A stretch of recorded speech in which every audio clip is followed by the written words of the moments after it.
By mid-morning, a thin haze of dust rose from the northern ridge, drifting like smoke across the horizon. Luke was outside chopping wood when the sound reached him, hoofbeats, steady and controlled, the rhythm of trained horses. His stomach tightened. The sisters were inside, weaving strips of cloth into makeshift bandages, trying to stay quiet. Luke set the axe down, wiped the sweat from his brow, and stepped toward the cabin door. "Taya," he whispered as he entered, "they're coming." All three sisters froze. Naylin covered her mouth to keep from crying out.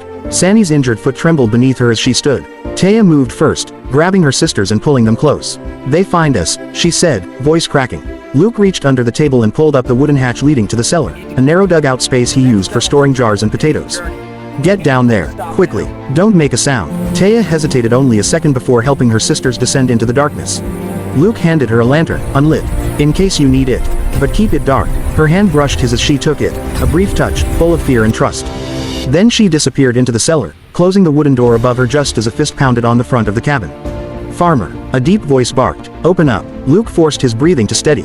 He stepped outside and closed the door behind him, leaning casually against the frame as 5 cavalrymen rode into the yard.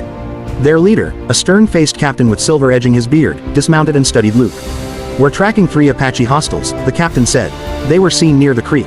You notice anything unusual around your property?" Luke smiled tightly. "Only thing unusual out here is how dry the season's been." The captain didn't smile back. He motioned for his men to spread out. 2 headed toward the barn, another toward the well. Luke's pulse hammered in his throat. "If they check the cabin, you sure you're alone?" the captain asked. "Just me and an ornery mule," Luke said, nodding toward the animal tied beside the shed. "Watch your fingers if you get too close." One soldier reached for the mule's reins. The mule pinned its ears back and snapped, making the man jump. Another soldier laughed, but the captain scowled. "Search the barn," he ordered. Luke knew he was running out of time. If the captain decided to check inside the cabin, the sisters' hiding place wouldn't hold. He needed to create chaos, something loud, sudden, distracting. "You boys thirsty?" Luke asked, forcing a friendly tone. "Got the best well water within 20 miles. The captain grunted. "Fine, but make it quick." As the soldiers approached the well, Luke, accidentally, kicked a metal bucket, sending it clattering loudly. The mule spooked, jerking violently, rearing and kicking.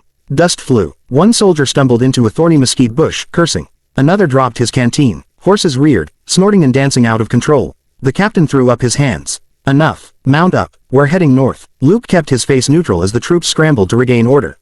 Within moments, they rode off, muttering about wasted time and hostile terrain. Only when the last hoofbeat faded into silence did Luke let out the breath he'd been holding. He rushed inside and pulled up the cellar hatch. 3 pairs of wide, terrified eyes stared up at him. "They're gone," he whispered. Naylin burst into tears of relief. Sandy sagged against her sister. Taya climbed out slowly, her legs shaking, then reached out and touched Luke's arm, lightly, reverently. "We never touched a white man before," she said softly. This time, the words held no fear, only gratitude, and something new. "But you, different." Luke swallowed hard, unsure how to speak around the tightness in his chest. "Maybe there's more good in this world than people think," he murmured. The sisters stood beside him, the desert quiet around them, and for a fragile moment, they believed him.